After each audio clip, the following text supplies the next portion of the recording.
Est-ce que tu veux que je te mime le clitoris? Ça, c'est un clitoris. Et le point G se trouve là. On va venir taper les piliers,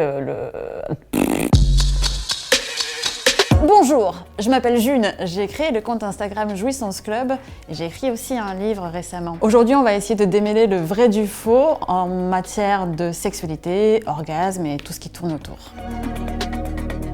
Des pédos fous sont provoqués par une mauvaise hygiène intime. Qui pense ça? Non, mais par contre, si on boit trop de coca, on risque d'en faire plus.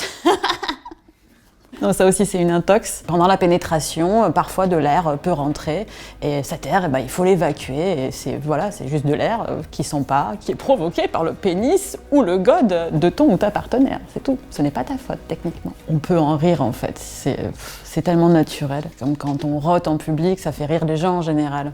Des fois ça les dégoûte. Ok.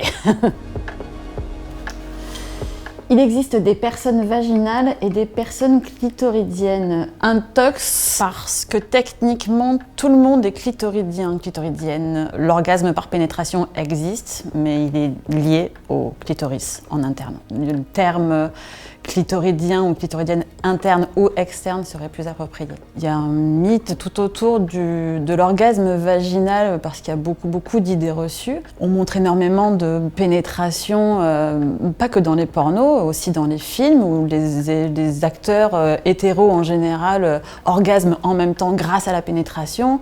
Ça arrive, certes, mais ça n'est pas du tout représentatif de la majeure partie des personnes dotées d'une vulve.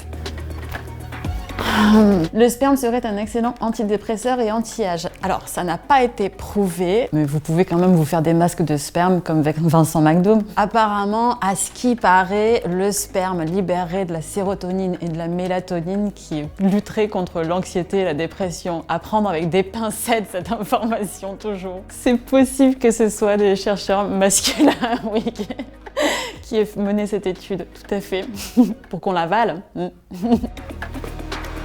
Le point G existe. Alors, oui et non, la zone G existe. C'est pas un point dans le vagin, c'est plutôt la confluence des bulbes du clitoris. Ça, c'est un clitoris. Ça, c'est l'entrée du vagin. La zone G se trouve là. Quand on met les doigts dans la personne qui a un vagin, on va venir taper la confluence des bulbes qui du coup va provoquer un orgasme chez certaines personnes. Pas chez moi malheureusement. C'est pas là où il y a le plus de terminaisons nerveuses, c'est le gland du clitoris. C'est la petite boule que tout le monde connaissait, qui peut être visible ou non selon les cas. On peut être multi-orgasmique quand on est né avec un pénis. Oui! C'est ça qui est beau, il faut explorer son anus, aller plus loin.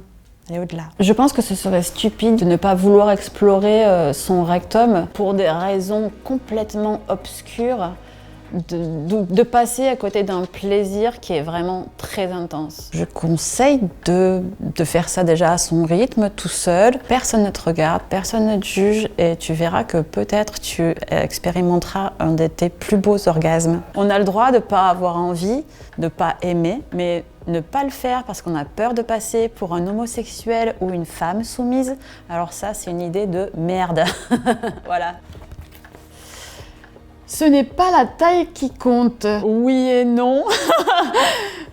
Personnellement, pour moi, ce n'est pas du tout la taille qui compte. Mes meilleurs amants avaient des pénis qui ne me convenaient pas forcément, mais qui se servaient très bien de leurs mains. Après, quand on aime vraiment la pénétration, c'est vrai que certaines tailles de sexe ne conviennent pas à certaines vulves ou à certains anus. Il y a des combinaisons qui marchent et d'autres qui marchent pas.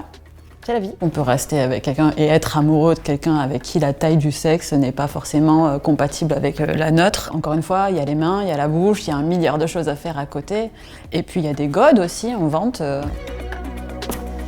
Les émissions Fontaine proviennent de la vessie. Alors, c'est ce qu'on croit, ça n'a pas été prouvé, mais oui, ça sent un peu l'urine parfois, donc on présume que ça provient de la vessie. C'est de l'eau principalement, c'est censé être inodore et incolore. Parfois ça arrive sans prévenir, parfois ça n'arrive jamais, on ne sait pas comment se le procurer. Je pense que c'est quelque chose qui nous est personnel. C'est pas forcément relié à un orgasme, c'est quelque chose de mécanique quand on touche la vessie. Pour les l'émission spontanée, il n'y a pas de règle. C'est peut-être pour ça qu'on a envie de pisser pendant l'acte. Ce que je peux conseiller, si on est gêné par ça, c'est de le faire seul dans sa baignoire et puis de se laisser aller. Et si on n'y arrive pas, c'est pas grave non plus. Si une personne ne mouille pas, c'est qu'elle n'est pas excitée. Une personne dotée d'un pénis qui ne bande pas ne désire pas son ou sa partenaire. Eh bien parfois, on peut être stressé, fatigué, il peut y avoir une multitude de raisons, pas à chercher en fait, c'est juste les aléas de la vie, c'est comme ça. Si tu n'arrives pas à bander, tu peux